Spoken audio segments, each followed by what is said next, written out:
పరలోకపు ప్రార్థన మనందరికీ తెలిసిన మాటే. అయితే దీన్ని శిష్యుల ప్రార్థన అని కూడా అంటారు.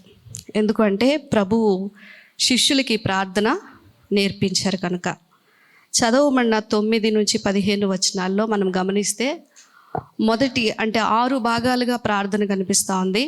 అందులో మొదటి 3 మాటలు కూడా దేవునికిను మనకి సంబంధించిన విషయాలుగా కనిపిస్తూ ఉన్నాయి. తర్వాత 3 విషయాలు కూడా వ్యక్తిగతంగా మనకు మన పక్క వాళ్ళతో మనకున్న సంబంధాన్ని తెలియచేస్తున్నాయి. మీరు 10 ఆజ్ఞల గురించి ఆలోచిస్తే దేవుడిచ్చిన 10 ఆజ్ఞల్లో మొదటి 5 ఆజ్ఞలు దేవునికిను మనిషికి ఉన్న సంబంధం. మిగిలిన 5 ఆజ్ఞలు మనుషులకు ఉన్న సంబంధాన్ని తెలియచేస్తూ ఉంటాయి. ప్రభు ఈ ప్రార్థన నేర్పించేటప్పుడు ఆ సందర్భంలోనికి మనం వెళ్ళి ఆలోచిస్తే అప్పటి వరకు కూడా యూదులు ధర్మశాస్త్ర సంబంధమైన భక్తిని చేస్తూ ఉన్నారు, ధర్మశాస్త్ర సంబంధమైన ప్రార్థనలు చేస్తూ ఉన్నారు. ఆ ప్రార్థనలు పాత నిబంధన ప్రార్థనలు ఒకవేళ మనం చూస్తే ఎక్కువగా సామూహికమైన ప్రార్థనలు చేసేవారు, వీధులలో నిలబడి ప్రార్థన చేసేవారు, ధర్మశాస్త్ర సంబంధమైన నీతి నియమాలను ఆధారంగా చేసుకొని ప్రార్థన చేసేవారు. సో ఇప్పుడు యేసు ప్రభు వారు వారిని ఆ ధర్మశాస్త్ర సంబంధమైన ఆ యొక్క నీతి నుంచి, ఆ నియమము నుంచి విడిపించి కృపాయుగంలోనికి వారిని నడిపిస్తూ ప్రార్థనలో కొన్ని సవరణలను చేస్తూ మాట్లాడుతూ ఉన్నారు.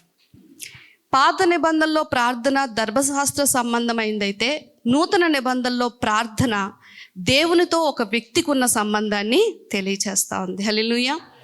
కనుక మరి ఇక్కడ ఫస్ట్ మాటే ప్రభు ఏమంటున్నారు అంటే, పరలోకమందున్న మా తండ్రి. మీరు ప్రార్థన చేసినప్పుడు మొదట ఎవరికి ప్రార్థన చేస్తున్నారు అనేది మీరు జాగ్రత్తగా గమనించండి. చాలామందికి మేము ఎలా ప్రార్థన చేయాలండి అని అడుగుతారు. మీరు ఎలాంటి మాటలు ఉపయోగించాలి, లేకపోతే ఎలాంటి భంగిమ వేసి ప్రార్థన చేయాలి అనేది కాదు, కానీ ముందు మీకున్న సమస్య కావచ్చు, మీకున్న ఒకవేళ మీలో ఉన్న అపరాధ భావం కావచ్చు, మీ ప్రార్థన ఏదైతే ఉందో అది అంతా కూడా తండ్రికి ప్రార్థన చేయాలి. తండ్రి, నా పరిస్థితి ఇది, నేను ఇలా చేశా, లేకపోతే మీకు ఏదైతే అవసరం ఉందో అదన్నీ కూడా తండ్రికి ప్రార్థన చేస్తూ యోహాను సువార్త 16వ అధ్యాయము 23వ వచనంలో ప్రభు ఏమంటారు అంటే, మీరు తండ్రిని నా నామంలో ఏదైతే అడుగుతారో అది తండ్రి వలన మీరు పొందుకుంటారు. ఎవరి నామంలో ప్రార్థన ముగించాలి అంటే యేసుక్రీస్తు వారి నామంలో ప్రార్థన ముగించాలి. ఎందుకు అంటే తండ్రికి మన మీద కోపము, ఎందుకంటే మనం చేసిన పాపమును బట్టి. కానీ ఆ యొక్క శిక్షనంతా యేసు ప్రభువారు తన మీద వేసుకొని తన త్యాగం ద్వారా మాత్రమే మళ్ళీ తండ్రితో కలిపారు. కనుక ఇప్పుడు మధ్యవర్తిగా ఉన్న యేసుక్రీస్తు వారి నామంలో అడిగితేనే మనం ఏదైనా పొందుకుంటాం. కనుక చూడండి, మీరు ఎప్పుడైనా ఒక చెక్ తీసుకొని వెళ్ళారనుకోండి బ్యాంక్కి, అక్కడ అమౌంట్ రాసుంది, అన్ని డీటెయిల్స్ రాశారు, కింద సంతకం లేకపోతే మీకు డబ్బులు ఇస్తారా? ఎవరైతే ఆ చెక్ హోల్డర్ ఉన్నారో, అకౌంట్ హోల్డర్, వాళ్ళ యొక్క సంతకం ఉంటేనే మీకు ఆ డబ్బులు అనేవి ఇస్తారు. సేమ్ దేవుని దగ్గరికి వెళ్ళేటప్పుడు కూడా మనం ఏం చేయాలి అంటే, మనం ఏదైనా అడగొచ్చు తండ్రిని, ఇలా అడగండి అనే షరతులు ఏమీ పెట్టలేదు. కానీ అడిగేటప్పుడు మాత్రం ఎవరి నామంలో అడగాలి? యేసుక్రీస్తు వారి నామంలో అడగాలి. అప్పుడు అది మనకి అనుగ్రహింపబడును. సో ఇప్పుడు యేసుక్రీస్తు వారు అక్కడున్న యూదుల్ని ఉద్దేశించి, అలాగే శిష్యుల్ని ఉద్దేశించి 11వ అధ్యాయం లోకాసు వార్తలు అయితే ఒక శిష్యుడు అడుగుతారు, ప్రభువా మాకు ప్రార్థన చేయుట నేర్పించమని. అప్పుడు యేసు ప్రభువారు ఈ ప్రార్థనని నేర్పిస్తారు. ఇప్పుడు పరలోకమందున్న మా తండ్రి అని యేసు ప్రభువారు స్టార్ట్ చేశారు. మనకి దేవుడు ఏమవుతాడు అంటే, ఏమవుతాడండి? తండ్రి అవుతాడు. ఈ తండ్రి అవుతాడని మనం చాలా సింపుల్గా మాట్లాడతాం. కానీ పాత నిబంధన అంతా మనం చూస్తే దేవుడు వారికి ఎలా కనపరుచుకున్నాడు అంటే ఒక యజమానుడిగా కనపరుచుకున్నాడు. అయితే పాత నిబంధనలో దావీదు లాంటి వాళ్ళు లేక యెషయా లాంటి వాళ్ళు కొన్ని మాటలను రాస్తూ అక్కడ కూడా దేవుణ్ణి తండ్రిగా సంబోధించారు. మీరు మొదటి దినవృత్తాంతాల గ్రంథం 29వ అధ్యాయం 10వ వచనం చూస్తే దావీదు గారు ఒక ప్రార్థన చేస్తారు. అది ఏమంటారు అంటే, ఇశ్రాయేలు దేవుడివైన మా తండ్రి అని పిలుస్తారు. చదువుతారు ఒకసారి అన్నమాట. మొదటి దినవృత్తాంతాల గ్రంథము 29వ అధ్యాయం 10వ వచనం.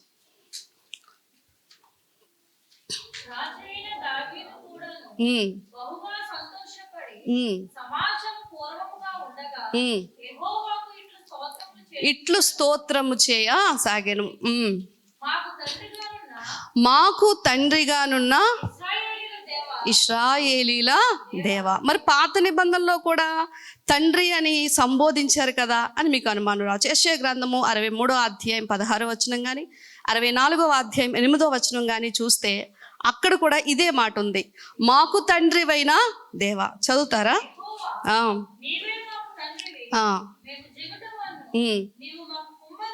చాలండి. ఇప్పుడు పాత నిబంధనలో వారు తండ్రి అని ప్రార్థన చేసేవారు కాదు అని నేను చెప్పాను.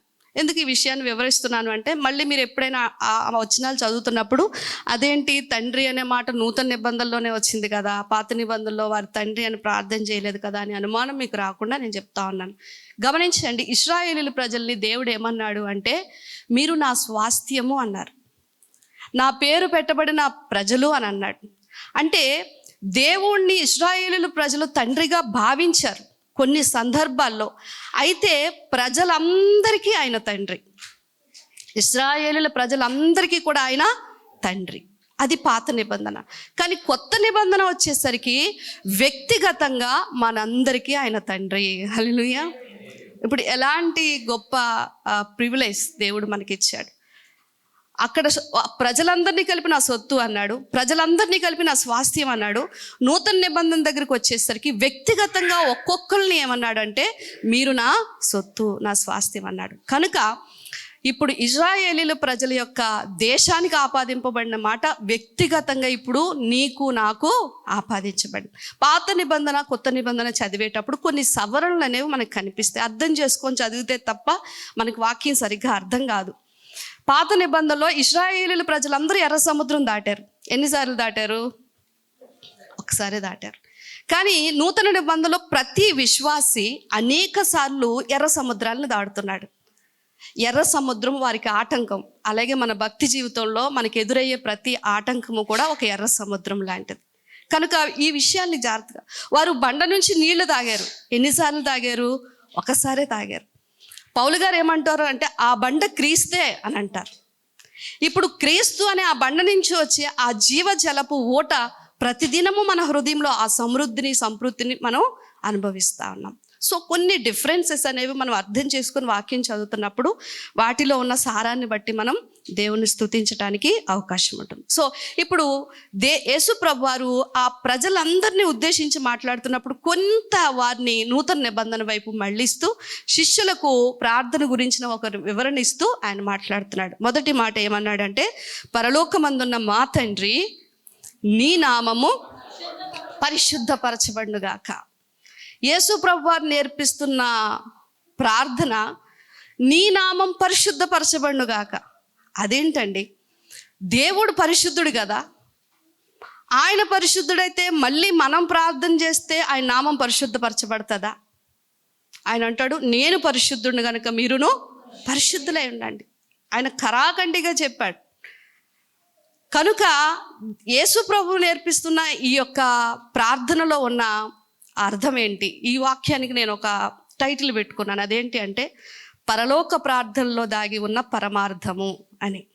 సో ఓవరాల్గా మామూలుగా చదివితే మనకి కొన్ని విషయాలు ప్లెయిన్గా అర్థమవుతాయి. కొంచెం కొద్దిగా లోపలికి వెళ్ళి కొన్ని విషయాలు ధ్యానిద్దాం. దేవుడు పరిశుద్ధుడైతే మరలా ఆయన నామం పరిశుద్ధపరచబడునుగాక అని మనం ఎందుకు ప్రార్థన చేయాలి? రోమీయులకు రాసిన పత్రిక 2వ అధ్యాయం 24వ వచనం ఏమంటుంది అంటే, మీ వలనే కదా అన్య జనుల మధ్య నా నామము దూషింపబడుచున్నది.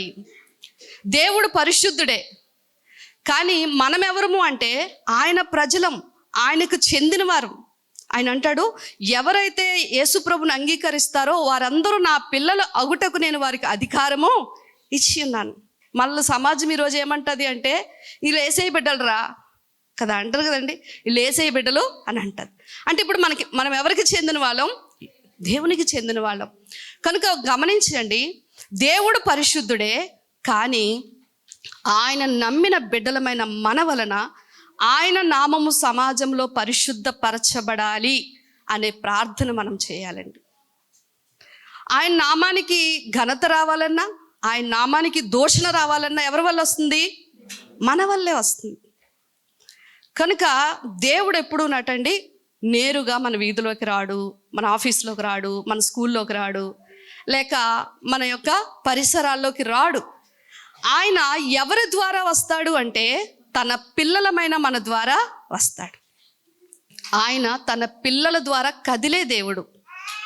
కనుక మీ ఆఫీసులోకి నీలాగా వెళ్తాడు ఆయన, మీ వీధిలోకి నీలాగా వెళ్తాడు, మన చుట్టూ ఉన్న పరిసరాల్లోకి మనం వెళ్తున్నప్పుడు మనతో వస్తాడు ఆయన. ఇప్పుడు అక్కడ ఉన్న వాళ్ళందరూ కూడా మన ప్రవర్తన చూసి, అబ్బా నిజంగా వీళ్ళు ఎంత పరిశుద్ధంగా ఉంటారు, ఎంత క్రమంగా ఉంటారు అని ఒకవేళ అంటే ఆ ఘనత ఎవరికి వెళ్తుంది? ఇప్పుడు నా ద్వారా అక్కడ దేవుని నామము పరిశుద్ధ పరచబడుతుంది. వీళ్ళే మనుషులు రా బాబు, వీళ్ళు దేవుని నమ్ముకున్నాళ్ళ, అసలు వీళ్ళకంటే మేమే బెస్ట్ అన్నారనుకోండి, అక్కడ ఎవరి నామము దూషణ పాలవుతుంది? దేవుని నామము దూషణ పాలు అవుతుంది. కనుక ప్రియ దేవుని బిడ్డలారా, దేవుడు మన ద్వారా కదిలే దేవుడు, మన ద్వారా ఆయన నామాన్ని పరిశుద్ధపరచుకునే దేవుడై ఉన్నాడు. కనుక మన ప్రార్థనలో ఒక భాగం ఏమై ఉండాలి అంటే, చూడండి, ఒక పిల్లాడు 10th క్లాస్ పిల్లాడు కష్టపడి స్టేట్ ఫస్ట్ వచ్చాడు అనుకోండి, ఇప్పుడు సీఎం గారు వచ్చి ఒక బహుమానం ఆ పిల్లాడికి ఇవ్వాలన్నప్పుడు నేరుగా పిల్లాడి పేరు పిలవరు కదండి. అప్లికేషన్లోని ఏం రాస్తారు? సన్ ఆఫ్, డాటర్ ఆఫ్ అని రాస్తారు కదండి. అలాగ తన తండ్రి పేరు పిలిచి పలానా అప్పారావు కొడుకు కదండి స్టేట్ ఫస్ట్ వచ్చాడు అని పిల్లడికి వచ్చే బహుమానాన్ని తండ్రి పేరును కూడా యాడ్ చేస్తూ వాళ్ళు ప్రకటిస్తారు. అప్పుడు ఆ ఊరంతా ఏమని చెప్తారు? అప్పారావు కొడుకు స్టేట్ ఫస్ట్ వచ్చింది, స్టేట్ ఫస్ట్ వచ్చింది. అంటే తను చేసిన ఆ పని వల్ల ఎవరికి ఘనత వచ్చింది? తండ్రికి వచ్చింది. ఒకవేళ ఒక పిల్లడు చెయ్యరాని నేరం చేశాడు అనుకోండి, పలానా వాడు కొడుకు అని అంటారు. గమనించారు, అప్పుడు చెడ్డ పేరు కూడా ఎవరికి వెళ్తుంది? కనుక ప్రియ దేవుని బిడ్డలారా, మనము చేసే ప్రతి పనిని బట్టి అది మంచి అయినా చెడైనా ఆ యొక్క ఇది ఎవరికి వెళ్తుంది అంటే, బాగా సౌండ్స్ వస్తూ ఉన్నాయి. ఒక్క నిమిషం ప్లీజ్, పిల్లల్ని కంట్రోల్ చేయి. ఆ ఘనత లేక ఆ దూషణ అనేది ఎవరికి వెళ్తుందండి? దేవునికి వెళ్తుంది. కనుక మన ప్రార్థనలో ఒక భాగం ఏమై ఉండాలి అంటే, ప్రభువా నన్ను బట్టి నీ నామము దూషించబడకూడదు, నన్ను బట్టి నీ నామము పరిశుద్ధపరచబడాలి. అది ప్రజలలో, ఇంకా ముఖ్యంగా నాలో నీ నామం ఏమవ్వాలి? పరిశుద్ధ పరచబడాలి. ఇది మొదటిగా యేసు ప్రభువారు శిష్యులకు నేర్పిస్తున్న ప్రార్థన అనగానే అవసరాలతో సరిపెట్టేస్తాం కాదండి. నువ్వు ఎలా అంటే ఈ ప్రార్థనే చేయాలని ఏమీ లేదు. ఈ భావము చెడిపోకుండా మీరు ప్రార్థన చేయండి. అనుదినము మీ పాపములను ఒప్పుకుంటూ మీ పరిశుద్ధ ప్రవర్తన ద్వారా దేవుణ్ణి ఘనపరిచేటట్లుగా మీరు ప్రార్థన చేయాలి. ఇది మొదటి మాట, ప్రభువు వారు చెప్పిన మాట. రెండవ మాట మనం చూద్దామండి. రెండోది ఏమన్నారు? నీ రాజ్యము వచ్చునుగాక. భూమి మీద 2 రాజ్యాలు ఉన్నాయండి. ఒకటి అంధకార సంబంధమైన సాతాను రాజ్యం ఉంది. మీరు కొలస్సీ పత్రిక 1:15 చూసినా, లేక ప్రభు మాటలు కొన్ని చూసిన యోహాను సువార్తలు, ఇగో ఈ లోకాధికారి వచ్చుచున్నాడు, వాడితో నాకేం పని అంటాడు కదా. మీరు మునుపు చీకటి సంబంధమైన రాజ్యంలో నుంచి తన కుమారుని ద్వారా వెలుగులోనికి పిలిచి ఆయన రాజ్య సంబంధులుగా మీరు చేర్చబడ్డారు. ఈ మాట మత్తీ సువార్త మీరు ఎప్పుడు చదివినా మత్తీ గారు యూదుల్ని దృష్టిలో పెట్టుకొని రాశారు. ఎందుకంటే యూదులు దావీదు చిగురు అయిన ఆ వంశం నుంచి రాజు వస్తాడు, ఆ రాజు ఈ శ్రమల నుంచి మమ్మల్ని విడిపిస్తాడు, మళ్ళీ మమ్మల్ని ఉద్ధరిస్తాడు, మేము దావీదు కాలంలో చూసినట్లుగా మంచి రోజులను మళ్ళీ చూస్తాము అని వాళ్ళు ఎదురు చూస్తూ ఉండేవారు. సో మత్తీ గారు ఈ మాట రాయడం వెనక అర్థం ఏంటి అంటే, ఇశ్రాయేలీల ప్రజలు ఎదురు చూస్తున్నది భౌతిక సంబంధమైన రాజ్యం. కానీ యేసు ప్రభువారు ఎందుకు వచ్చారు? ఆత్మ సంబంధమైన రాజ్యాన్ని స్థాపించడానికి వచ్చారు. వాళ్ళకి ఎంత ఆసక్తి ఉండేదంటే రాజ్యం గురించి, ఆఖరికి యేసు ప్రభువారు తిరిగి వెళ్ళిపోతున్నప్పుడు కూడా శిష్యులు ఆయన్ని ఆపి పట్టుకొని అడిగినట్లుగా, ఇశ్రాయేలీలకి మళ్ళీ నువ్వు రాజ్యము ఇస్తావా అని అడిగారు. అంటే వాళ్ళ మనసుల్లో లోలోతుల నాటికిపోయిన విషయం ఏంటి అంటే, మాకు మళ్ళీ రాజ్యం ఇవ్వడానికి వస్తానన్న మెస్సియా నువ్వే అయితే నీ రాజ్యం ఇస్తావా అనే మాట వారిలో ఉండిపోయింది. కనుక ప్రభువు వారిని ఒక రకంగా సవరిస్తూ శిష్యులకు ఒక హెచ్చరిక చేస్తున్నారు. అదేంటి అంటే, ఆయన రాజ్యం భూమి మీదకి రావాలని మీరు ప్రార్థన చేయండి. ఆయన రాజ్యము ఆత్మ సంబంధమైన. అయితే దేవుడు ఇశ్రాయేలీలకు రాజ్యం ఇస్తాడు. ఆఖరిలో ఆయన వచ్చి యెరూషలేములో కూర్చొని ఆయన రాజ్య పాలన చేస్తారు. వారు కోరుకునేది వారు ఒకరోజు చూస్తారు, అది జరుగుతుంది. కానీ ఆ లోపు మాత్రం దేవుడు మాట్లాడిన రాజ్యం ఏంటి అంటే, భూమి అంతటా ఉన్న ప్రజలను క్రీస్తులో ఏకపరుచుచు ఆయన స్థాపించబోతున్న ఆత్మ సంబంధమైన రాజ్యము కొరకు ప్రార్థన చేయమని అడుగుతున్నాడు. పిలాతు అడుగుతాడు, నువ్వు రాజువా? నువ్వేంటి రాజువంట అని అడిగితే, అవును నేను రాజునే, కానీ నా రాజ్యము ఈ లోక సంబంధమైనది కాదు. కనుక ఆత్మ సంబంధమైన రాజ్యాన్ని స్థాపించడానికి యేసు ప్రభు ఈ లోకానికి వచ్చారు. అయితే ఆ రాజ్యం ఏంటి, ఇప్పుడు ఎక్కడుంది, ఎలా ఉంది అని మనం ఆలోచన చేస్తే, దేవుని బిడ్డలారా, యేసు ప్రభు రాజ్యం అంటే ఏంటో ఒక మాట చెప్తాను. సువార్త అంగీకరించిన వాళ్ళందరూ ఆయన రాజ్యంలోకి వస్తారా అంటే రారండి. దేవుడు ఒక మాట చెప్పాడు ఏంటంటే, మీరే నా రాజ్యం అనే మాట అంతరార్థంగా ప్రభు పలుకుతూ వచ్చారు. కానీ సువార్త నమ్మిన వాళ్ళందరూ కూడా ఆయన రాజ్యంలోకి వచ్చేస్తారా అంటే అది కాదు. ఎవరు ఆయన రాజ్యంలోకి వస్తారు అంటే, సువార్తను అంగీకరించి ఆయన అధికారమునకైతే ఎవరైతే ఒప్పుకుంటారో, వారి ప్రవర్తన అంతటి యందు నీవే నాకు రాజువు, నువ్వేం చెప్తే అది నాకు, నువ్వేం చెప్తే నేను అదే చేస్తాను, నా జీవితంలో నా అధికారం లేదు, నా సొంత ఆలోచనలు లేవు, నీ చిత్తానికే నన్ను నేను అప్పగించుకుంటున్నాను, ఎవరైతే సరెండర్ అయిపోయి దేవుడు చెప్పింది మాత్రమే చేయడానికి ఇష్టపడతారో వాళ్ళు దేవుని రాజ్య సంబంధులు. హల్లెలూయా.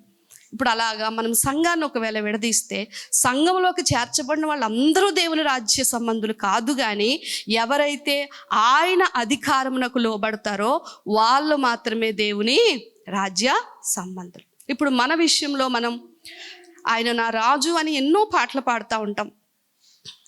నిజంగా ఆయన రాజరికానికి మన జీవితంలో ఒప్పుకుంటున్నామా? ఆయన అధికారానికి మనం శిరస వహిస్తున్నామా? రోమేలకు రాసిన పత్రిక 12వ అధ్యాయం 1వ వచనం ఏమంటుంది అంటే, సజీవ యాగముగా మిమ్ములను మీరు ఆయనకు అప్పగించుకోండి, ఇట్టి సేవ మీకు యుక్తమైనది. ఏ సేవ? ఆయన రాజ్యములో వారసులము, ఆయన బిడ్డలము, ఆయన మా రాజు, మేము మళ్ళీ ఆయన రాబోతున్నాడు, మేము భూమిని ఏలబోతున్నాం. నిజంగా మనం ఏలుతామండి. దేవుడు రెండవ రాకడలో వచ్చిన తర్వాత ఆయన స్థాపించబోయే ఆ యొక్క 1000 ఏళ్ల పరిపాలనలో కొందరిని దేవుడు ఏలికలుగా ఉంచుతానని వాగ్దానం చేశాడు. ఇక్కడ మనం చేసే భక్తి జీవితాన్ని బట్టి కొందరు పరిపాలన చేస్తారు, కొందరు పరిపాలన కింద ఉంటారు. కానీ ఆ స్థాయికి మనం వెళ్ళాలి అంటే మాత్రం ఇక్కడున్నప్పుడు మనం దేవుని యొక్క అధికారానికి మనం లోబడి జీవించాలి. ఇట్టి సేవ మీకు యుక్తమైనది. మన నోటిని ప్రభువుకు అప్పగించుకోవాలి, మన చేతులను అప్పగించుకోవాలి, మన తలంపులను అప్పగించుకోవాలి, మన నడవడికలను అప్పగించుకోవాలి, మన ఆర్థికాన్ని అప్పగించుకోవాలి, మన యొక్క కుటుంబ పరిస్థితులను అన్ని విషయంలో దేవునికి మనం లోబడినప్పుడు మాత్రమే మనము దేవుని రాజ్యంలో వారసులం అవుతాం. ఇప్పుడు మన ప్రార్థనలో రెండవ మాట ఏముండాలి అంటే, ప్రభువా ఈ చీకటి సంబంధమైన రాజ్యం నుంచి నన్ను విడిపించి నీ వెలుగు సంబంధమైన రాజ్యంలో నన్ను నిలబెట్టావు. ఇప్పుడు నీ అధికారానికి నేను లోబడేటట్లు నాకు సహాయం చేయి. అన్ని విషయాల్లో నీవు రాజుగా నా జీవితంలో గణపరచబడేటట్లు నాకు సహాయం చేయి. ఇది ప్రభు వారికి నేర్పించిన రెండవ మాట. ఇప్పుడు మూడవ మాటలోకి వెళ్దాం. మూడవ మాట, నీ చిత్తము పరలోకమందు భూమి అందును. తండ్రి చిత్తము పరలోకములో అక్షరాల నెరవేరుతుందండి. మీకు తెలుసా, అబ్రహాము పిల్లాడిని బలి ఇవ్వడానికి మోరియా పర్వతం మీదకి వెళ్ళాడు. పేతురు గారు ఎంత బాగా రాస్తారో ఆ మాట, నాకు చాలా ఇష్టం ఆ మాట, 10 సార్లు చదువుతూ ఉంటాను. బలిపీఠం అక్కడ పెట్టి పేతురు ఇస్సాకుని బలిస్తున్నప్పుడు కత్తి ఎత్తాడటండి. ఏమెత్తాడు అంటే కట్టెలు పేర్చాడు, అన్నీ వేశాడు, బాబుని బంధించాడు, బాబుని పడుకోబెట్టాడు. డాడీ ఏం చేస్తున్నావు అంటే, సో యెహోవా చూసుకుంటాడు, ఊరుకో అని చెప్పేసి అన్నాడు. ఇదంతా అయిపోయి కత్తి పైకెత్తిన తర్వాత అప్పుడు దేవదూత కిందకి వచ్చిందంట. అప్పటి వరకు పరలోకంలో దేవదూతలు ఏం చూస్తున్నారో తెలుసండి, అబ్రహాము చేస్తున్నది తేరి చూస్తున్నారు, తొంగి చూస్తున్నారని పేతురు గారు రాస్తారు. అంటే వాళ్ళు వచ్చి ఆపగలరా, ఆపలేరా? ఆపగలరు. అయ్యో పిల్లోడిని నరికేస్తున్నాడు ప్రభా, మేము వెళ్ళిపోతాం, మేము దిగిపోతాం, ఎందుకంటే దేవదూతలు అంటే మనకు కాపలా కాసేవాళ్లే కదా. కానీ వాళ్ళ ఒక్క ఇంచు కూడా కదలరు, తండ్రి చెప్తేనే వాళ్ళు కిందకి వస్తారు. అంతలాగా పరలోకంలో తండ్రి చిత్తం నెరవేరుతా ఉంది. ఆయన ఏదంటే అదే జరుగుతుంది, ఆయన ఏం చెప్తే అదే, ఆయన ఒక నిర్ణయం తీసుకుంటే అదే భూమి మీద నెరవేరుతుంది. ఆయన చిత్తం ఎందుకు అంటే ప్రియులారా, మీరు ఎప్పుడైనా గమనించండి, పరలోకంలో అవిధేయత అనేది లేదు. పరలోకంలో ఏమి లేదండి, అవిధేయత లేదు. ఆయన చెప్తే చెప్పింది చెప్పినట్లు చేయడమే. భూమి మీద ఆయన చిత్తం ఎందుకు జరగట్లేదు అంటే, భూమి మీద అవిధేయత ఉంది. ఏముంది? ఆదాము అవ్వలు ఏం చేశారు? అవిధేయత చూపించి పండు తిని పాపాన్ని చేసి మనందరికీ ఈ శ్రమల్ని తీసుకొని వచ్చారు. పరలోకంలో తండ్రి చిత్తం జరుగుతున్నట్లుగా భూమి మీద కూడా ఆయన చిత్తం జరగాలని మనం ప్రార్థన చేయాలట. మనం ప్రార్థన చేయాలి. ఎందుకంటే తండ్రి తన చిత్తాన్ని మన జీవితంలో నెరవేర్చగలరా లేదా అంటే ఖచ్చితంగా నెరవేర్చగలరండి. ఆయనకి ఏమన్నా కష్టమా? మళ్ళీ మెడ వంచైనా ఆయనకి ఇష్టమైనట్లుగా మళ్ళీ నడిపించుకోగలరు కదండి. కానీ అలా చేస్తారా? చేయరు. ఆయన ఏం చేస్తారు అంటే, ఆయన చిత్తాన్ని ఆయన జరిగించుకుంటూ మన జీవితంలో వెళ్ళిపోతే మనం ఏమంటాము అంటే, ప్రభువా నేనేం అడిగినా ఏముంది, నేనేమని ప్రార్థన చేయాలి, నా ఇష్టం ఎక్కడ జరుగుతుంది, అంతా నీ ఇష్టమే కదా, నువ్వే చేసుకుంటావు కదా అని మనం అంటాం. దేవుడు ఆ అవకాశం మనకి ఇవ్వకుండా ఏం చేస్తాడు అంటే, ఆయన చిత్తాన్ని మనం గ్రహించే వరకు ఆయన వెయిట్ చేస్తాడు. దేవునికి స్తోత్రం. ఆయన మాట్లాడతాడు వాక్యం ద్వారా, ఈమెను పెళ్లి చేసుకోవడం నా చిత్తం, ఈ ఉద్యోగం చేయడం నా చిత్తం, ఈ పరిచర్య చేయటం నా చిత్తం, నువ్వు ఇలా నడుచుకోవడం నా చిత్తం అని దేవుడు మనకి తెలియచేస్తాడు. ఇప్పుడు మనం ఏం చేయాలి అంటే, ఆయన చిత్తంలోనికి మన ఇష్టము వచ్చేంత వరకు కూడా మనం ఏం చేయాలంటే ప్రార్థన చేసి ఆయన మనము ఏకమయ్యేలాగా దేవుని సన్నిధిలో మనము గోజాడాలి. మీరు ప్రార్థన చేస్తున్నారు ఎవరైనా? గమనించండి, ఆయన చిత్తం కాకుండా ఎన్ని సంవత్సరాలు ప్రార్థన చేసినా సమాధానం రాదు. ఎందుకు ఈ పని అవ్వట్లేదు, ఎందుకు నేను ఇది పొందుకోలేకపోతున్నాను, ఎందుకు నా జీవితంలో ఈ అభివృద్ధి జరగట్లేదు, ఎందుకు నేను వెళ్ళిన చోట ఇలా అపజయాలు ఎదురవుతున్నాయంటే అది నీ సొంత నిర్ణయాన్ని బట్టి నువ్వు వెళ్ళిపోయావు. కానీ దేవుడు ఒకవేళ ప్రార్థన చేస్తే ఆయన వాక్యం ద్వారా మాట్లాడి ఆయన చిత్తంలో మనలను నడిపిస్తారు. గమనించండి, ఆయన చిత్తంలోనికి మనం వచ్చేంత వరకు కూడా ఎన్ని సంవత్సరాలైనా ఆయన వెయిట్ చేస్తారండి. ఏం చేస్తారు? ఎన్ని సంవత్సరాలైనా వెయిట్ చేస్తారు. కానీ మన మనసు ఆయనతో సమ్మతించుకొని ఆఖరికి మనం ఒకటి దేవుని స్తుతిస్తాం. అదేంటి అంటే, ప్రభువా నా ఇష్టం కాదు, నీ చిత్తం అయితేనే నాకు మంచిది, నీ చిత్తమే నాకు చెయ్యి, నీ చిత్తమే నా జీవితంలో జరిగించని మనం ప్రార్థన చేస్తాం. ఎందుకు అంటే ప్రియులారా, దేవుని చిత్తం ఎల్లప్పుడూ మన జీవితంలో మంచిది, అందులో ఏ మాత్రము తేడా లేదు. మన ఇష్టాల ప్రకారం మనం వెళ్తేనే కొన్నిసార్లు కొన్ని భంగపాట్లు, కొన్ని ఎదురు దెబ్బలు, కొన్ని రకాల అవమానాలు, అపజయాలు మనం పొందుకుంటాం. తండ్రికి ఇది తెలుసు. కానీ మన శరీరం ఎలాంటిది అంటే నిరంతరము తిరుగుబాటు చేసే శరీరం, మన ఇష్టాన్ని మాత్రమే నెరవేర్చుకునే శరీరం. కనుక ప్రభు ఏం చెప్పారంటే, అక్కడ ఆయన చిత్తం జరిగినట్లుగా భూమి మీద కూడా ఆయన ప్రజల మధ్య ఆయన చిత్తం జరిగేటట్లుగా మీరు ప్రార్థన మన జీవితంలో మనం ఏమనుకుంటున్నామో అది ప్రార్థన చేయొద్దు. ఈరోజు నుంచి మన ప్రార్థనలు మార్చుకోవడానికి ప్రయత్నం చేద్దామా? తండ్రి నీ చిత్తం నా పట్ల ఏమై ఉంది, నీ చిత్తం నాకు బయలుపరచు, నీ చిత్త ప్రకారము తల వంచే ఆ మనసు నాకు ఇవ్వండి, ఎందుకంటే మీ చిత్తమే నాకు మేలు అని ఈ ప్రార్థన చేద్దాం. 3 అంశాలు దేవునికి మనకి సంబంధించినవి. తండ్రి నీ నామం పరిశుద్ధ పరచం, నీ రాజ్యము, నీ చిత్తం పరలోకమందు నెరవేరబడు, నా జీవితంలో కూడా. ఈ 3 కూడా తండ్రికి మనకి సంబంధించిన విషయాలు. ఇప్పుడు 4వ విషయంలోనికి వస్తే ఏమంటున్నారు? మా అనుదిన ఆహారం నేడు మాకు దయచేయం. ఇది వ్యక్తిగతంగా మన జీవితంలో ఈ భూమి మీద బ్రతకడానికి ఒక అవసరమైన ప్రార్థన. ప్రియదేవుని బిడ్డలారా గమనించండి, దేవుడు మన ప్రతి నీడ్స్లో కూడా మనల్ని మీట్ అవుతాడు. మీకు తెలుసా? నీ అవసరతలన్నిటిలో కూడా ఆయన నీ దగ్గరికి వస్తాడు. సంవత్సరానికి ఒకసారి రేషన్ వేయడైనా, కానీ ఏ రోజు పస్తు ఉండకుండా చూస్తాడు. హల్లెలూయా. మనం ఎలాంటి వాళ్ళమంటే 100 సంవత్సరాలకి పోగేయడానికి చూస్తాం. ఆ విషయాల్లో ఆయన మనకు దగ్గరికి రాడు. కానీ ప్రతిదినం ఆయన ఏమన్నాడు? అనుదిన ఆహారం నేడు మాకు దయచేయం. ఈ ప్రార్థన యేసుప్రభు వారు నేర్పించడం వెనక ఉద్దేశం ఏంటంటే, ఆ రోజుల్లో, ప్రభువు జీవించిన ఆ రోజుల్లో ఇలాగ మంత్లీ శాలరీస్ అనేవి ఉండేవి కాదు. ఎప్పుడు తర్వాత కాలక్రమంలో మంత్లీ శాలరీస్ అనేవి వచ్చాయి. కానీ ఏ రోజు కూలికి వెళ్తే ఆ రోజే వాళ్ళకి జీతం, ఆ రోజే వాళ్ళకి డబ్బులు. ఒకవేళ వెళ్ళని రోజు, ఆరోగ్యం బాగాలేదనుకోండి, ఆ రోజు పనికి వెళ్ళలేదనుకోండి, ఏముండదు? ఫుడ్ ఉండదు. కనుక వెళ్తే తిన్నట్లు, వెళ్ళకపోతే లేనట్లు.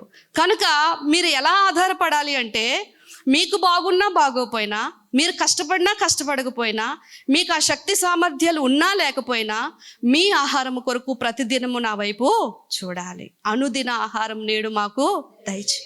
6వ అధ్యాయం 34వ వచనం చదువురా. అక్కడ ప్రభు పెద్ద ఒక ప్రసంగం చేసి ఆఖరిలో ఒక చిన్న మాట అంటున్నారు. రేపటిని గురించి మీరు ఏ నాటికి ఆ నాటికి చాలు అంటాడు. రేపటి దినం దాని సంగతుల గురించి అది విచారించును అంటాడు. నిజంగా ప్రియ దేవుని బిడ్డలారా, ఏ రోజు కూడా నీ అవసరతల కొరకు ప్రభు వైపు చూస్తే ఆయన నిన్ను పస్తులుంచే దేవుడు కాదు. వస్త్రం గురించి చెప్తాడు, ఇల్లు గురించి చెప్తాడు, ఆహారం గురించి చెప్తాడు. 6వ అధ్యాయం అంతా ఆయన అదే ప్రసంగము. అయ్యో, జీవరాశులన్నిటినీ పోషించేవాడిని నేను, నిన్ను పోషించిన, నడిపించిన. ఎప్పుడైనా మన ఇంట్లో బియ్యం లేక అన్నం వండుకోలేని పరిస్థితి మనకు వచ్చిందండి? రాలేదు. ఎందుకంటే రానియ్యడాయన. ఎందుకంటే నీతిమంతుల ఆకలి గునిట అనేది జరగదు. మనం ఎవరిని బట్టి నీతిమంతులం? ప్రభు రక్తాన్ని బట్టి నీతిమంతులం. నిన్ను పోషించుటకు ఆయన సమర్థుడు. ఊరికే మనం హైరాణ పడిపోయి టెన్షన్ పడిపోవాల్సిన అవసరం లేదు. సో ప్రస్తుత కాల పరిస్థితులను బట్టి మనం సంపాదించి కూడబెడితేనే కానీ రోజులు ముందుకు వెళ్ళవనే భయంతో మనం చేసుకుంటున్నాం. తప్పలేదు, చేసుకోండి. కానీ అదే నిన్ను కాపాడుతుంది, అదే నిన్ను పోషిస్తుంది. నా సంపాదనే, నా ఉద్యోగమే, నా ఆరోగ్యమే నాకు బలం, అదే నాకు దిక్కు, అది లేకపోతే నేను బతకలేననే మాట మాత్రం మీరు అనుకోవద్దు. మీ ప్రార్థనలో ప్రతిదినము మీ అవసరతల కొరకు ఆయన వైపు చూడండి. ఖచ్చితంగా దినమంట మన కోసం విచారిస్తుందటండి. ఆలోచన చేయండి.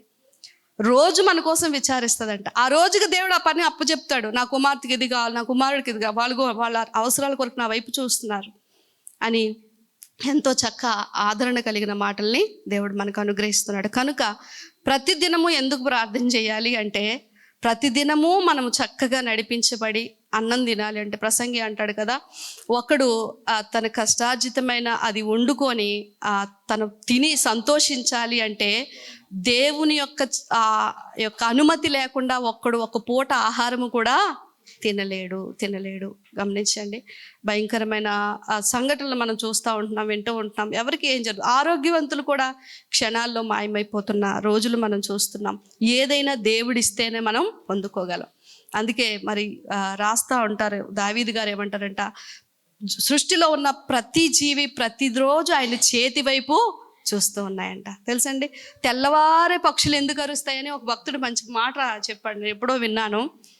అవంట తెల్లవారే 3 గంటలకు లేచి ప్రార్థన చేస్తారంట. ఇంకా మనుషుల అవసరాలు చెప్పకముందే వాటి అవసరతలన్నీ చెప్పేస్తారటండి. ప్రభా, మేము బయలుదేరుతున్నాం మా గోళ్ళలో నుంచి, మాకు ఎక్కడ ఆహారము ఇస్తావో, ఎక్కడ ఏ కాయ ఉంచేవో, ఎక్కడ ఏ పండించేవో, ఏ తల్లి కనికరించి 4 గింజలు బయట వేస్తుందో అని ఆయన వైపు చూస్తాయటండి. కానీ మనుషులుగా ఎందుకో మనం ఆయన మీద ఆధారపడకపోవటం చాలా విచారించదగిన విషయం. ఒకవేళ దేవుని మీద నువ్వు ఆనుకుంటే ఆయన నిన్ను పోషించుటకు సమర్థుడు. ఆయన మన నీడ్స్ తీరుస్తాడు, కానీ మన గ్రీడ్స్ అనేవి తీర్చడు. గ్రీడ్స్ అంటే అవసరమైన దానికంటే ఎక్కువ అడిగితే, లేక ఆశించేదంతా కావాలి అనుకుంటే, కోరికలు, బోగేచ్చులు అంటారు యాకోబు గారు, అవి తీర్చడు. కానీ నీ యొక్క అవసరతలు మాత్రం ప్రతిదినము ఆయన తీరుస్తాడు. ఈ విషయంలో సంఘంగా మనం ధైర్యం పొందుకోవచ్చు. మనకేమీ లేకపోయినా కూడా నిన్ను పస్తులుంచడు, నిన్ను నడిపిస్తాడు ఆయన. తర్వాత మాట్లాడేది ఏమంటున్నాడంటే, తర్వాత మాట ప్రకారము మా రుణములను క్షమించుము. ఇది ప్రార్థన మీరు చేయాలి. రుణస్థులు అంటే, రుణస్థులు అని ఉంది కాబట్టి అప్పున్నోళ్ళు కాదండి. ఇక్కడ ప్రభు అందుకే మళ్ళా ఆఖరిలో ఈ మాట చెప్తున్నారు. నేను ఈ ఆఖరి మాట కలిపి లాస్ట్లో ఎక్స్ప్లెయిన్ చేస్తాను. 13వ వచనం, మమ్ములను శోధనలోనికి తేక. మనం ఏం ప్రార్థన చేయాలంట? శోధనలోకి వెళ్ళిపోయిన తర్వాత ప్రార్థన చేస్తాం. చాలామంది కూరుకుపోతాం. ఆ శోధనలోకి వెళ్ళిపోయి ఆ కీడులోనికి వెళ్ళిపోయిన తర్వాత ప్రభువా తప్పించు అని ప్రార్థన చేస్తాం. కానీ ప్రభు ఏమంటున్నారు? నువ్వు శోధనలోనికి వెళ్ళకముందే ప్రార్థన చేయి, మెలకుగా ఉండి నువ్వు ఏ కీడులో పడిపోకుండా ప్రార్థన చెయ్యి అంటున్నారు. సో ఇది గమనించాలి మనం. ప్రతిదినము మన ప్రార్థనలో మరొక అంశం ఏముండాలి అంటే శోధన నుంచి తప్పించు. శోధకుడు అనే పేరు ఎవరికి ఉంది అంటే సాతాను. యేసు ప్రభుని కొండ మీద శోధించినప్పుడు, ఇప్పటికీ శోధనల కొండ అని పేరు పెట్టారు దానికి. శోధకుడు వాడు.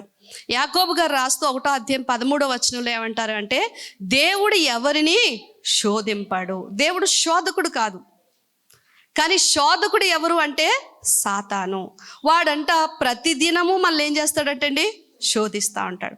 మనము భక్తి జీవితంలో అండి ఒక చిన్న అపోహలో ఉంటాం. అదేంటి అంటే, ఒక స్థాయి భక్తిలోనికి వెదిగిపోయిన తర్వాత ఇక నేను పాపం చేయను, నాకు ఎలాంటి టెంప్టేషన్ వచ్చినా నేను ఓవర్కమ్ చేసేస్తాను, నేను ఏ సినిమా చూసినా నన్ను నేను కంట్రోల్ చేసుకుంటాను, ఎలాంటి ఫ్రెండ్స్తో నేను ఉన్నా కూడా నేను వాళ్ళ యొక్క జాడలోకి నేను వెళ్ళను, నేను పడిపోను, నేను చాలా గట్టిగా ఉంటాను అని అనుకుంటాం. అది ఏ మాత్రం నిజం కాదండి. ఈ శరీరంతో ఉన్నంత కాలము కూడా మనం బలహీనులమే. ఏంటండి? ఈ శరీరముతో ఉన్నంత కాలము కూడా మనం ఎవరము? బలహీనం. అందుకే పౌలు గారు రాస్తూ, తాను నిలుచున్నానన్నవాడు పడిపోకుండా జాగ్రత్తగా చూసుకోండి. సాతాను నిజంగా ఒక్క విషయంలో వాడి సిగ్గులేనివాడని చెప్పొచ్చు. వాడి ఎలా అంటే ప్రతిరోజు నీకు టెంప్టేషన్స్ తీసుకొస్తాడు. నువ్వు మొబైల్ చూస్తున్నప్పుడు నీకు అందమైన స్త్రీలని ముందుకు తీసుకొస్తాడు, అందమైన పురుషుల్ని ముందుకు తీసుకొస్తాడు. నేను ప్రార్థనా పరుణ్ణి, నేను భక్తి పరుని, నేను పడను, పలానా వాళ్ళతో ఫోన్ మాట్లాడినా నేను పడను, పలానా ప్లేస్కి వెళ్ళినా నేను టెంప్ట్ అవ్వను అనుకోవడానికి లేదండి. శరీరం అనేది ఎప్పుడు కూడా అంతము, అంటే మనంతము లేదా ప్రభు అంతం వచ్చే వరకు కూడా మళ్ళీ మనము శోధకుడి నుంచి తప్పించుకోవాల్సిన అవసరం ఎంతైనా ఉంది. ఎందుకు అంటే ఎప్పుడు మనము పడిపోతామో తెలియదు. అసలు దావీదు విషయంలో, దావీదు పాపం చేస్తాడని మనం ఎక్స్పెక్ట్ చేయగలమా? అసలు చేయగలమండి? చేయలేం. అంత భక్తిపరుడు, అన్ని కీర్తనలు రాసినవాడు, ఇశ్రాయేలీయుల దేవుణ్ణి ఎంతో ఘనపరిచి భయభక్తులతో బతికినవాడు, ఆఖరికి ఒక స్త్రీ విషయంలో ఏమయ్యాడు? పడిపోయాడు. అదేంటి అంత స్థాయికి ఎదిగిన ఆయన పడిపోవడం ఏంటి? ఎందుకంటే శరీర బలహీనత. గమనించండి. ఒక భక్తుడు ఇలా రాశాడండి, ఇలా అన్నాడు, నేను విన్నాను. సంసోను కంట ఒంట్లో బలం ఉంది కానంట కంట్లో బలహీనత ఉందట. ఎంత మంచి మాట చూడండి. ఒంట్లో ఏముంది? బలం ఉంది. కంటిలో ఏముంది? చూపులో డెలికేట్ అనమాట. చూస్తే పడిపోతారు కొంతమంది. ఆ చూపులకే మనం తావులు ఇవ్వకూడదు. సో జాగ్రత్తగా ఉండాలి మనం. సో ఎవరు అతీతులము కాదు. చూసే విషయంలో ఫస్ట్ ఏదైనా పాపం చూపుల ద్వారానే ప్రారంభం అవుతుంది. తుదికి అది మళ్ళను ఆ యొక్క పని చేయడానికి ప్రారంభంలో తీసుకుని వెళ్తుంది. దీని గురించి చాలా రెఫరెన్స్లు ఉన్నాయి. పౌలు గారు తిమోతికి రాస్తూ, నీ యవ్వనేచ్ఛల నుంచి నువ్వేమవ్వాలి? పారిపోవాలి. ఈ శరీరము ఇచ్చలతో కూడుకున్నది కనుక శోధకుడు అనేవాడు వస్తాడు, శోధిస్తాడు ప్రతిదినము. మనం ఏం ప్రార్థన చేయాలి అంటే, నన్ను తప్పించుము. ప్రతిదినము మన ప్రార్థనలో ఆయా వ్యక్తులు, ఆయా స్థలాలు, ఆయా పరిస్థితులు నా యొద్దకు రాకుండా, లేక అనుకోకుండా శోధకుడు తీసుకొని వచ్చిన ఆ కీడులో నేను పడకుండా నాకు సహాయము చేయుము అని మనం ప్రార్థన చేయాలి. గమనించండి. మన యొక్క పురుషుల ఇంట్లో లేనప్పుడు పరాయి వాళ్ళు మన ఇంటికి వచ్చారనుకోండి, వెంటనే మనం వాళ్ళని అవాయిడ్ చేయడం, లేదా మనం అక్కడి నుంచి వెళ్ళిపోవటం, ఏదో ఒకటి చేయాలి. వాళ్ళతో ఏకాంతంగా కూర్చొని ముచ్చటిస్తే లేనిపోనివన్నీ జరుగుతాయి. అలాగే మీ భార్య ఇంట్లో లేనప్పుడు లేక పరాయి వాళ్ళు వస్తే మీరు కూడా అలానే చేయాలి. స్త్రీలు వస్తే సో పారిపోవటం, ఎందుకంటే శోధకుడు అనేవాడు చాలా భయంకరంగా మనల్ని శోధిస్తాడు. తద్వారా పాపం ద్వారా వచ్చే కీడులు మన మీదకి వస్తాయి, వాటి ద్వారా వచ్చే శ్రమలు మనం అనుభవించాలి, తర్వాత దేవునికి దూరం అవుతాం. మీరు ఎప్పుడైనా గమనించండి, ఒక నెల రోజులంతా మనం సరిగ్గా ప్రార్థన చేయలేకపోతే ఒకటి మనసులో మనం రూఢీపరుచుకోవాలి. అదేంటో తెలుసండి, నా ప్రార్థన లేమి కారణంగా నేను ఎందులోనో పడబోతున్నాను. ఏంటండి, నా ప్రార్థన లేదు కాబట్టి వారం కావచ్చు, నెల కావచ్చు, కొన్నిసార్లు మనకు అనుకోకుండా మనసు సమ్మతించదు, మన యొక్క ఆలోచనలు బాగోవు, మన పరిస్థితులను బట్టి ఎక్కడో మనం దేవునికి దూరం అవుతూ ఉంటాము. అది సహజము, జరుగుతూ ఉంటాయి. కానీ ప్రార్థన ఆపకూడదు. నీవు ఎలాంటి పరిస్థితుల్లో ఉన్నా ప్రార్థన ఆపితే ఆ ప్రార్థన లేమి ద్వారా దుష్టుడు నిన్ను ఏం చేస్తాడంటే ఏదో ఒక కీడులో పడేస్తాడు. మళ్ళీ అక్కడి నుంచి మళ్ళా మనం బయటికి రావాలి, మళ్ళా ప్రభుతో సన్నిహిత సంబంధాన్ని ఏర్పరచుకోవాలి. ఇదంతా మళ్ళీ చాలా ప్రాసెస్ అయిపోద్ది, దానివల్ల నష్టాలు కూడా కలుగుతాయి. కనుక ఈ విషయం కూడా మీరు ప్రార్థనలో పెట్టండి అని ప్రభువారు చెప్పడం మనం గమనిస్తూ ఉన్నాం. ఇప్పుడు చదవండి, ఇప్పుడు ఆఖరిగా అంటున్నారు ఆయన, మా రుణస్థులను మేము క్షమించి ఉన్న ప్రకారము క్షమించుము. ఆఖరి మాట చదువుతామా, మీరు మనుషుల అపరాధములను క్షమింపకపోయిన ఎడల మీ తండ్రియు మీ అపరాధములను క్షమించడు. అంటే మనకి ఒక అవసరం అన్నమాట. ఇదే ఏంటంటే, మన పాపాలు క్షమించబడ్డం మనకు అవసరమా కాదా? దేవుడు మన పాపాలు క్షమించకపోతే ఏమవుతుందండి? ఇంకా చెప్పవసరం లేదు. మన పాపాలు క్షమించబడకపోతే మనకి చాలా నష్టం ఉంది. మన పాపాలు క్షమించబడ్డం మనకు ఒక అవసరం. కనుక మన పాపాలు క్షమించబడాలి అంటే అంతకుముందు మనం ఏం చేయాలంట? ఇతరుల యొక్క పాపములను క్షమించాలి. అంటే మీరు అనొచ్చు, అంటే వాళ్ళని క్షమిస్తేనే దేవుడు నన్ను క్షమిస్తాడా అని అనొచ్చు. అంటే వాళ్ళని క్షమించే దాని మీదే మన రక్షణ ఆధారపడి ఉందని కాదు, కానీ మనము దేవుని చేత ఎలా క్షమించబడ్డామో గుర్తు చేసుకొని దేవుడు మనకిచ్చిన క్షమాపణను బట్టి అది జ్ఞాపకం ఉంచుకొని, నేను చేసిన ఇంత పెద్ద పాపాన్నే దేవుడు క్షమించగలేంది, నా కోసం పక్కోళ్ళు చేసిన ఆ చిన్నదాన్ని నేను క్షమించకపోవడం ఏంటి అనే ఇంటెన్షన్లో మనం ఏం చేయాలంటే వారిని మనం క్షమించాలి. దీని గురించి ప్రభు వారే మత్తయి సువార్తలో ఒక మంచి వివరణ ఇస్తారు. ఒకసారి మనం చూద్దాం. అది 18వ అధ్యాయము చూడండి ఒకసారి. 18వ అధ్యాయం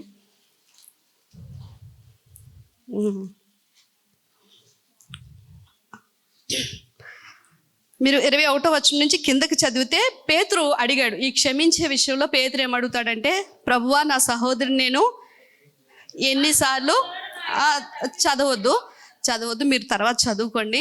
పేతురు ఏమన్నారంటే ప్రభు దగ్గర, నువ్వు క్షమించు అంటావు, నేను ఎన్నిసార్లు క్షమించాలి అంటే ఓవరాల్గా ప్రభు లెక్క చెప్పి 70 ఏళ్ల మారుల మట్టుకని నీతో చెప్పుచున్నాను అంటే ప్రభు ఆఖరికి చెప్పి ఏమన్నారు అంటే 70 ఏళ్ళు అన్నారు. అంటే 70 సంవత్సరాలు అని అర్థం.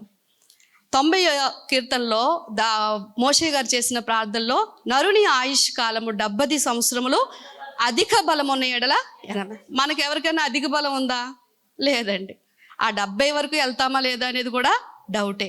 అంటే ప్రభు ఇండైరెక్ట్గా ఏం చెప్తున్నారంటే, వాక్యము ఒక మనిషికి విధించిన ఆయుష్ కాలం 70 సంవత్సరాలు. కనుక పేతురు, నీ జీవిత కాలం అంతా కూడా నువ్వేం చేస్తూ ఉండాలి? క్షమిస్తూనే ఉండాలి అని అన్నారు. అయితే మీరు అనొచ్చు, ఇదేంటంటే వాళ్ళు ఎన్ని చేసినా మనం క్షమించాలా, వాళ్ళు ఎలా మాట్లాడినా మనం క్షమించాలా, ఇదే పన, మనం మనుషులం కాదా అని మీరు అనొచ్చు. కనుక దానికి కూడా వాక్యం ఒక సమాధానం ఇస్తుంది. చూడండి, మీరు 15వ వచనం పైకి చదవండి. 18వ అధ్యాయం 15వ వచనం నుంచి చూసినట్లయితే,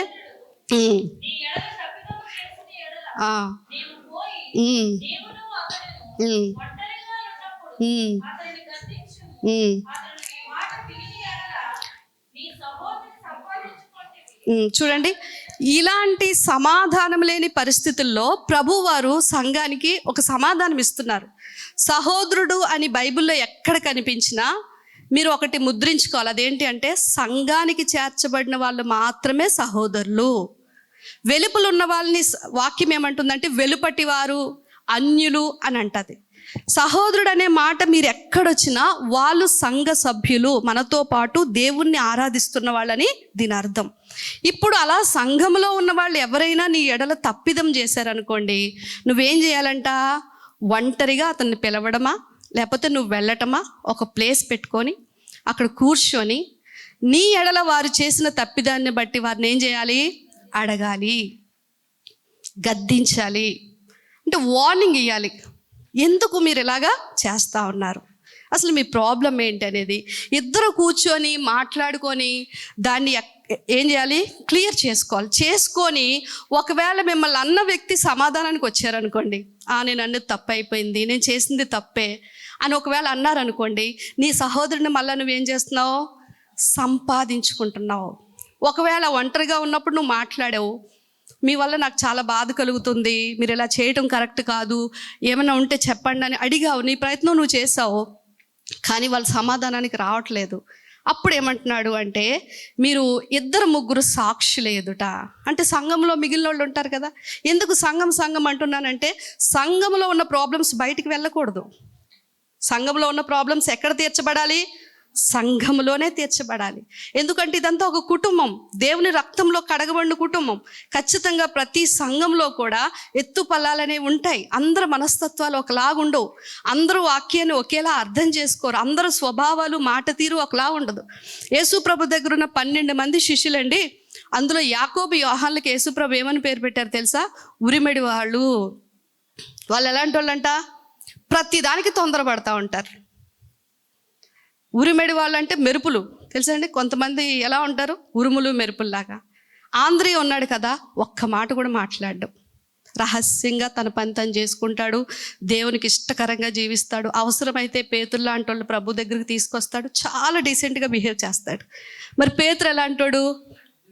కత్తి తీసేస్తాడు అవసరమైతే కదండి. ఇంక ఇలా వీళ్ళు యోధా ఎలాంటి వాడు? అపకారం లేదంటే ఏదో కుళ్ళు లోపల పెట్టుకొని హాని చేయాలనే మనస్తత్వంతో ప్రభు దగ్గరే ఉన్నాడు. ఈ 12 మందిని కూడా ప్రభు మేనేజ్ చేస్తా ఉన్నారు. ఆలోచించండి. ఎవరినైనా నువ్వు సరిగ్గా లేవు బయటికి వెళ్ళిపో అన్నారా? అనలేదు. కనుక సంఘంలో ఎలా ఉంటారంటే, కొంతమంది ఎక్కువ మాట్లాడతారు, ఆపమన్నా ఆపరు, కొందరు అస్సలు మాట్లాడరు కదండి. కొందరు ప్రతిదానికి తొందరపడి పేతురులాగా ఇంకా ఏదో చేయడానికి ప్రయత్నం చేస్తారు. కొందరు ఆంధ్రీలాగా చాలా డీసెంట్గా బిహేవ్ చేస్తారు. ఇవందరం కూడా సంఘంలోనే ఉంటాం.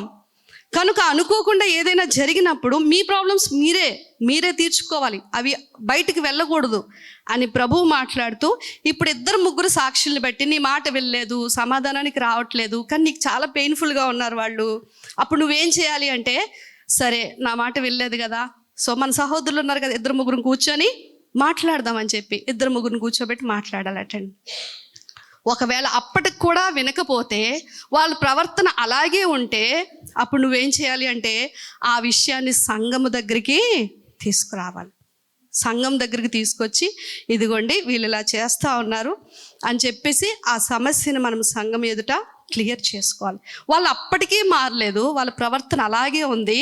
ఇప్పుడు ఏమంటున్నారంటే ప్రభువు, అతనిని నీకు అన్యునిగాను సుంకరిగాను విడిచిపెట్టేసాయి. అన్యుడు అంటే నాకు సంబంధించిన వాళ్ళు కాదు, సో వాళ్ళు ఏదో చేస్తున్నారని చెప్పి విడిచిపెట్టి నీ పని నువ్వు చేసుకో. ఇది వాక్యం ఇచ్చే పరిష్కారం అండి. చాలామంది వారి హృదయంలో ఎవరి వల్ల ఏదో నొప్పి బాధ కలుగుతుంది, ఎవరి మాటో ఎవరు చేసే పనో వాళ్ళకి బాధ కలిగిస్తున్నప్పుడు ఏం చేస్తారు అంటే అడగరు, వాళ్ళతో మాట్లాడడం మానేస్తారు, వాళ్ళకి ముఖం చాటేస్తూ ఉంటారు, ఎప్పుడు వాళ్ళ ఎడల ప్రవర్తించినట్లుగా ప్రవర్తించరు. ఎందుకంటే లోపల ఏముంది? బాధ ఉంది. ఈ బాధని బయట పెట్టకుండా మళ్ళీ దేవుడే చూసుకుంటాడు అంటారు. దేవుడు చూసుకోవడం ఏంటి? దేవుడే వాక్యం ఇచ్చాడు మనకు కదండి. ఆయన సమాధానానికి కర్త, సమాధానపరచువారు ధన్యులు. ఇలా దేవుడే చూసుకుంటాడని వెళ్ళిపోతే నువ్వు నీ సహోదరుని కోల్పోతావు, సహోదరుని కోల్పోతావు. సంఘంలో వాళ్ళ అభిప్రాయాలు అక్కడక్కడ వ్యక్తపరుస్తూ కొన్ని రకాల ఇబ్బందులు క్రియేట్ చేస్తారు, కొంతమంది మనుషులను పాడు చేస్తారు. ఈ సమస్య అంతా రాకముందే, అది చిన్నగా ఉన్నప్పుడే నీకు తెలిసినప్పుడు నీ సహోదరుని గద్దించు, మాట్లాడు.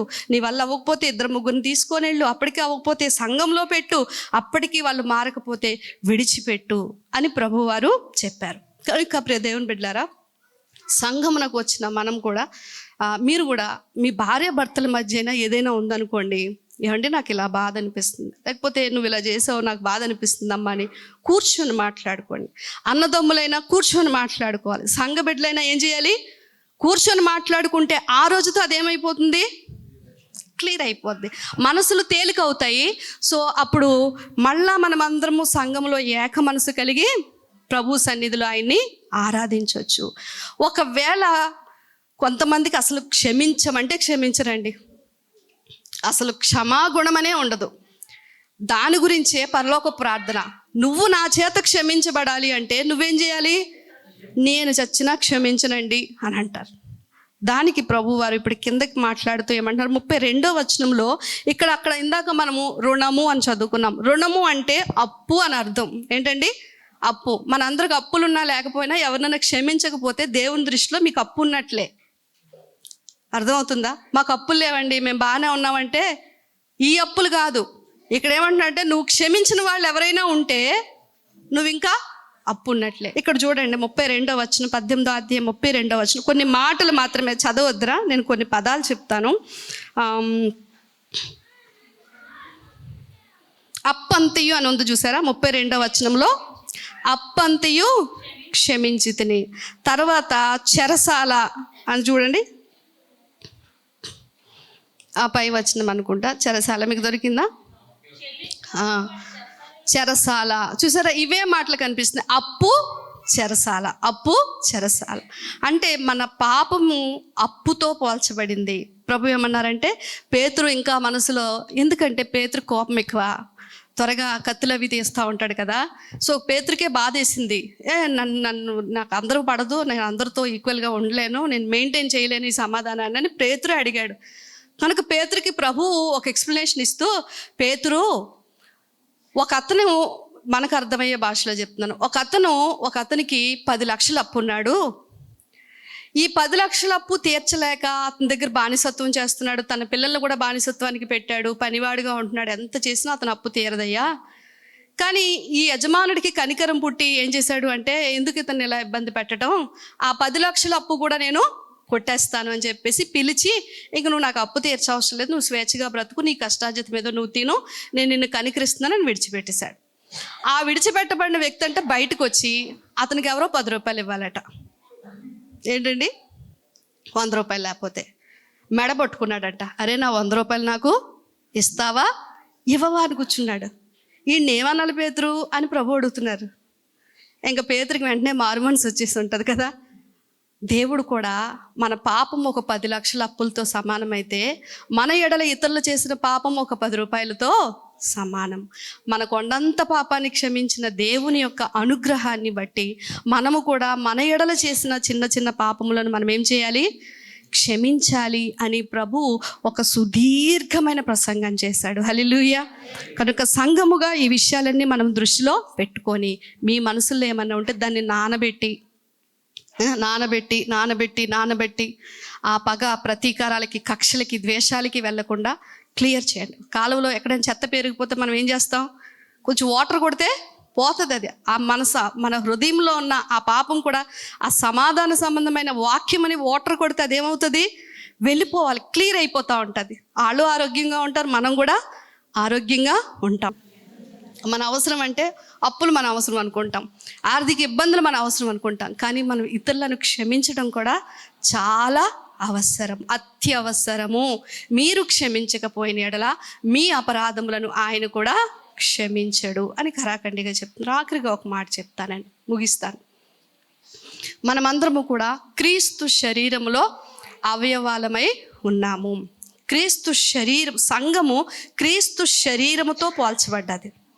ఇప్పుడు మీరు గమనించండి, మన శరీరంలో ప్రతి అవయవము కూడా ఇంటర్లింక్ అయి పనిచేస్తుంది కదండి. మనం ఫుడ్ తిన్న తర్వాత వెంటనే లివర్ ఏం చేస్తుంది? బైల్ జ్యూస్ రిలీజ్ చేస్తుంది, జ్యూసెస్ అనేవి రిలీజ్ అవుతాయి. అవి ఆహారాన్ని కలిపి జీర్ణం చేస్తాయి. అప్పుడు ఆ పేగుల్లో కొన్ని రకాల పదార్థాల ద్వారా అది మన యొక్క శరీరంలోకి వెళ్తాయి. వేస్ట్ మళ్ళీ కిందకు వచ్చేస్తుంది. వాటర్ని మళ్ళీ కిందకు పంపించేస్తే మళ్ళీ కిడ్నీస్ ఫిల్టర్ చేసి వాటిని యూరిన్ రూపంలో బయటికి పంపిస్తాయి. ఈ ఇంటర్లింక్ అయిన సిస్టమ్ అండి, ఒకదాని పని తర్వాత ఒకటి ఒకటి ఒకటి అలా కనెక్ట్ అయ్యి పని చేయటం వల్ల మనం తినే ఆహారం అనేది జీర్ణం అవుతుంది. ఆయా ప్రక్రియలు అనేవి జరుగుతాయి. ఇప్పుడు ఫుడ్ ఆహారం ఏమవుతుంది, రక్తంగా మార్చిపెడితే రక్తం గుండెకు పంపు చేయబడితే గుండె ఏమో పంపు చేసి అన్ని అవయవాలకి పంపిస్తుంది. మళ్ళీ పంప్ అయ్యి ప్యూరిఫై అవ్వాలంటే మళ్ళీ గుండె దగ్గరికి వస్తాయి. వీటితో పాటు బ్రెయిన్కి పంపిస్తుంది. ఈ బ్రెయిన్ బాగా పనిచేయటం వల్ల శరీరంలో ఉన్న అవయవాలకి ఏ బాధ వచ్చినా కష్టం వచ్చినా బ్రెయిన్ రెస్పాండ్ అయ్యి ఆ యొక్క సమస్యను క్లియర్ చేస్తాయి. ఇందులో కిడ్నీస్ ఫెయిల్ అయినా, లివర్ ఫెయిల్ అయినా, బ్రెయిన్ ఫెయిల్ అయినా, లేక హార్టే ఫెయిల్ అయినా ఆ శరీరం ఎలా ఉంటుందండి? ఇవన్నీ కూడా ఒకదానితో ఒకటి ఇంటర్లింక్ అయ్యి లోపల పనిచేస్తూ ఉంటే శరీరం ఆరోగ్యకరంగా ముందుకి వెళ్తుంది. ఏ అవయవంతో ఏకీభవించకపోయినా అది ఏం చేస్తుంది? శరీరం ఏమవుతుందండి? కిడ్నీస్ పని చేయలేదనుకోండి, శరీరం ముందుకు వెళ్తుందా? హాస్పిటల్లో బెడ్ మీద ఉంటాం మనం. ఏ చిన్నది పని చేయకపోయినా హాస్పిటల్లో బెడ్ మీద ఉంటాం, శరీరం అంతా ఆగిపోద్ది అలాగా. కనుక ప్రభువారు ఏమంటున్నారంటే సంఘము ఆయన యొక్క శరీరము. నేను ఏకీభవించను, నేను అందరితో కలిసి ఉండను, నేను ఒక్కడనే ఉంటాను, ఒక్కరిదాన్నే ఉంటాను అని మనం ఒకవేళ ఇంకొకరితో విరోధభావంతో ఒక అవయవానికి ఒకటి ఏకీభవించకుండా ఆ యొక్క క్రియలు సరిగ్గా జరగకపోతే సంఘము అనే శరీరము కూడా ముందుకు వెళ్ళటము కష్టము. ఇంకోటి మీరు గమనించండి, శరీరంలో 2 అవయవాలు ఒకదాని మీద ఒకటి విరోధంగా నిలబడితే శరీరానికి నొప్పి కలిగినట్లే క్రీస్తు శరీరంలో అవయవాలు ఉన్న మనము కూడా, అందుకే పౌలు గారు ఏక తాత్పర్యము, ఏక భావము, ఏక మనసు అనే మాటలు రాస్తూ ఉంటారు. ఇవన్నీ కలిసి ఉన్నప్పుడు మాత్రమే